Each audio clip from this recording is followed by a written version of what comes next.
Video like जरूर कर लीजिए और ऐसे वीडियो लगातार फ्री में पाने के लिए चैनल को तुरंत सब्सक्राइब कर लीजिए और बेल आइकन को जरूर टैप कर लीजिए ताकि आगे भी सारे वीडियो आपको मिलते रहे। यूट्यूब में फॉलो करते हैं तो प्लीज ये वाला फ्री टेलीग्राम चैनल जरूर ज्वाइन कर लीजिएगा। सारे नोटिफिकेशन सारे अपडेट यहीं पे आते हैं, ध्यान रखिए। नमस्कार साथियों, स्वागत है आप सभी का ऑनलाइन एग्जाम प्रिपरेशन पर which is the part of study for civil services. दोस्तों, ज्योग्राफी के कुछ टॉपिक हम डिस्कस कर रहे थे जिसमें लास्ट वीडियो में हमने पढ़ा था भारत में क्रांतियाँ पढ़ी थी और उनसे संबंधित क्षेत्र पढ़े थे। साथ ही साथ हमने हरित क्रांति के बारे में जाना था और हरित क्रांति से संबंधित तथ्यों को कवर किया था। ये जो वीडियो आपके सभी एग्ज़ाम के लिए महत्वपूर्ण है, आप चाहे स्टेट पीसीएस के एग्ज़ाम दे रहे हो या फिर आप अदर वनडे एग्ज़ाम देने वाले हैं, सभी के लिए आपका ये वीडियो महत्वपूर्ण रहेगा। बैंक, एसएससी, रेलवे सभी में ऐसे प्रश्न पूछे जाते हैं और इन वाले टॉपिक से एग्जाम में प्रश्न बनते ही बनते हैं। तो लास्ट वीडियो में हमने ये टॉपिक देखा था। नेक्स्ट हमारा जो टॉपिक है ज्योग्राफी का, खाद्यान्न फसलें, यहाँ पर हम पढ़ेंगे रबी की फसल, खरीफ की फसल और जायद की फसल। फसलें तीन ही प्रकार की होती हैं। भारत में 3 वर्षीय ऋतु हैं और इस प्रकार की ऋतु के आधार पर इन फसलों को बांटा गया है। तो इनके बारे में हमको पढ़ना है और यहाँ से प्रश्न पूछा जाता है। जैसे आपसे यूपीपीएससी पूछता है कि निम्नलिखित में से दी गई फसल कौन सी रबी की नहीं है, या फिर रबी की फसल कौन सी है, खरीफ की कौन सी है। ऐसे प्रश्नों को पूछता है लगातार स्टेट पीसीएस, चाहे वो आपका यूपी का स्टेट पीसीएस हो या फिर आपका एमपीपीएससी हो, बीपीएससी हो, आरपीएससी हो, यूकेपीएससी हो, सारे स्टेट पीसीएस वाले इस प्रश्न को पूछते हैं। तो आइए चलिए शुरुआत करते हैं आज के टॉपिक की। सबसे पहले बात करते हैं फसलों के बारे में। तो भारत में 3 वर्षीय ऋतुएं हैं जो इस प्रकार से हैं। एक तो है रबी, खरीफ और तीसरा है जायद। रबी की फसल शीतकालीन फसल कहलाती है। ये जो फसल है इसकी बुवाई का समय अक्टूबर नवंबर होता है। तो अक्टूबर नवंबर मतलब जब ठंड का समय होता है तो इसको हम बो देते हैं दिवाली के आसपास, और इसकी कटाई होती है मार्च अप्रैल में जब गर्मियाँ शुरू हो जाती हैं। होली के आसपास इसकी कटाई होती है। इसमें फसलें कौन कौन सी होती हैं? रबी की फसल में गेहूँ, जौ, चना। गेहूँ, जौ, चने से बहुत प्रश्न एग्जाम में और सरसों बहुत पूछा गया है। ठीक है, तो इनको याद रखना है। मोस्ट ज़्यादा मतलब सबसे ज़्यादा पूछा जाने वाला जो क्वेश्चन है जो सबसे ज़्यादा प्रश्न एग्ज़ाम में बना है वो यही है। गेहूँ, जौ, चना और सरसों से सबसे ज़्यादा एग्ज़ाम में प्रश्न बना है कि कौन सी फसल है, शीतकालीन फसल है, रबी की फसल है, खरीफ की फसल है, इसको पूछा गया है बार बार। तो याद रखना है कि रबी की फसल है गेहूँ, जौ, चना, मटर, सरसों, मसूर और आलू। इसके बाद खरीफ की फसल ग्रीष्मकालीन फसल कहलाती है।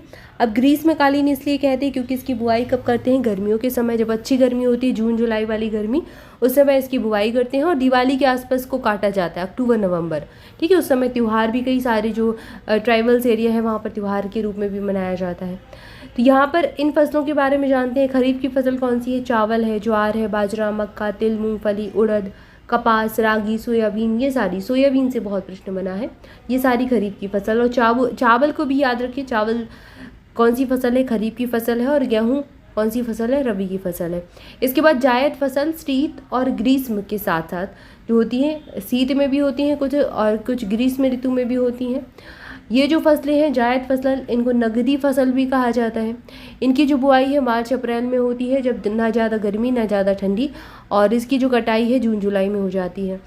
इन फसलों में कौन सा है? तरबूज है, गर्मियों में खाया जाता है। खरबूजा है, ककड़ी है, खीरा है, भिंडी और विभिन्न प्रकार की सब्जियों की खेती जायद फसल में आती है। नगदी फसल भी कहते हैं। गन्ना भी इसी में आता है। इसके बाद रबी की फसलें। रबी की जो फसल है शीत ऋतु में अक्टूबर से नवंबर के मध्य इसको बोया जाता है और ग्रीष्म ऋतु में मार्च अप्रैल में काट दिया जाता है। ये आप पहले ही जान चुके हैं। कौन कौन सी फसलें, इनके बारे में भी पढ़ लिया। ठीक है, याद रखना है, बार बार आ रहा है। गेहूँ, जौ, चना, मटर, सरसों, मसूर और आलू रबी की फसल है। यद्यपि ये जो फसलें हैं देश के विस्तृत भाग में बोई जाती हैं। जानते ही हैं कि गेहूँ ज़्यादा उपयोग किया जाता है, आटा, रोटी तो सभी खाते हैं। जौ और चना भी अच्छा प्रोटीन से भरपूर होता है। सरसों तो अधिकांश भाग में, विस्तृत भाग में भारत के इनको बोया जाता है। उत्तर और उत्तर पश्चिम राज्य, अब ये कौन से राज्य हैं? जैसे पंजाब है, हरियाणा है, हिमाचल प्रदेश है। इन्हीं राज्यों में, पंजाब में, हिमाचल, हरियाणा, इसी क्षेत्र में हरित क्रांति भी आई थी जो गेहूँ की फसल से संबंधित थी। इसके बाद जम्मू कश्मीर, उत्तराखंड और उत्तर प्रदेश, इन सब में गेहूं और अन्य रबी की फसलों के उत्पादन के लिए ये महत्वपूर्ण राज्य हैं। तो गेहूं की फसल अधिकांश किस क्षेत्र में होती है? उत्तर और उत्तर पश्चिम क्षेत्रों में भारत के। इसके बाद आइए जानते हैं गेहूं की फसल के बारे में। तो जो गेहूं की फसल है, सबसे पहली बात तो रबी की फसल है, जान ही चुके हैं। गेहूं के लिए आवश्यक भौगोलिक दशाएं क्या होती हैं? तो इसके लिए उपजाऊ दोमट मिट्टी हमें चाहिए होती है। इसके लिए जो वर्षा है 50 से 75 सेंटीमीटर चाहिए है हमें। इसके अलावा आरंभ में तापमान 10 डिग्री सेंटीग्रेड होना चाहिए और 15 डिग्री, 10 से 15 के बीच में तापमान होना चाहिए और फिर बाद में 20 से 25 के बीच में।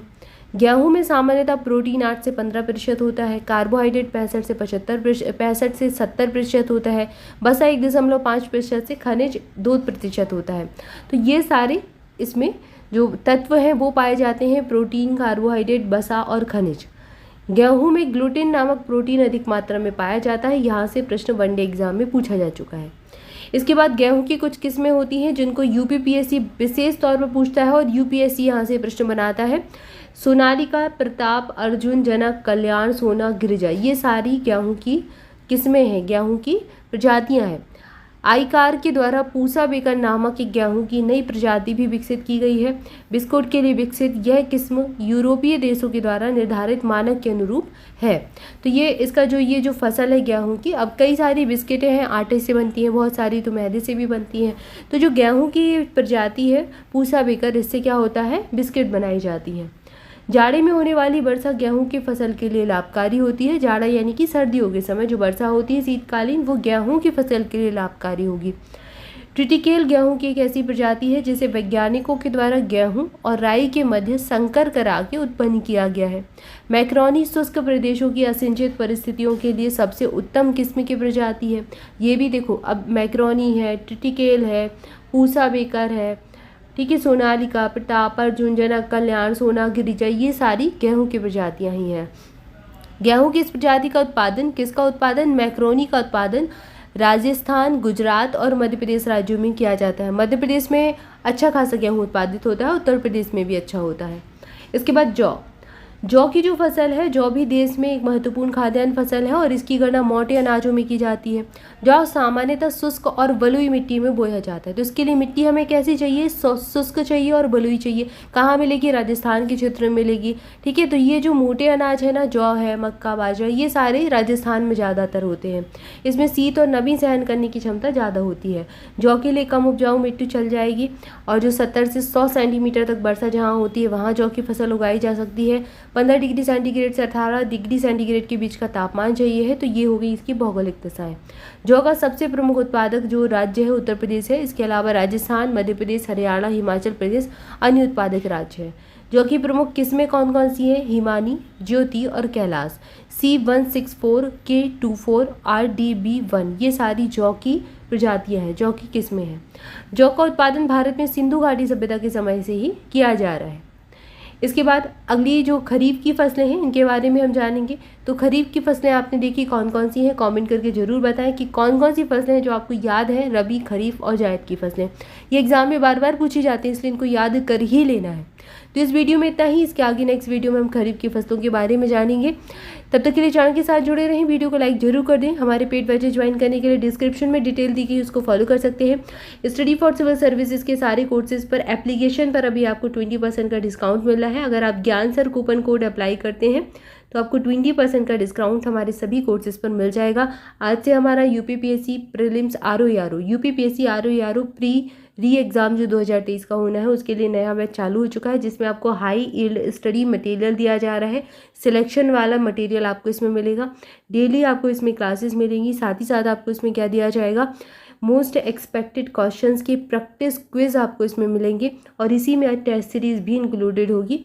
और अगर इतना मटेरियल आपने पढ़ लिया तो आराम से कट ऑफ क्लियर कर सकते हैं। कोई बुक, मैगजीन, कोई भी न्यूज़पेपर, कोई भी वेबसाइट कुछ नहीं देखना, सब यहीं मिलेगा। हमारे एजुकेटर्स जो हैं, सिलेक्टेड एजुकेटर आपको गाइड करने को रहेंगे, सारे डाउट भी क्लियर किए जाएंगे। तो काफ़ी सारे बेनिफिट एक ही बैच में आपको मिलने वाले हैं।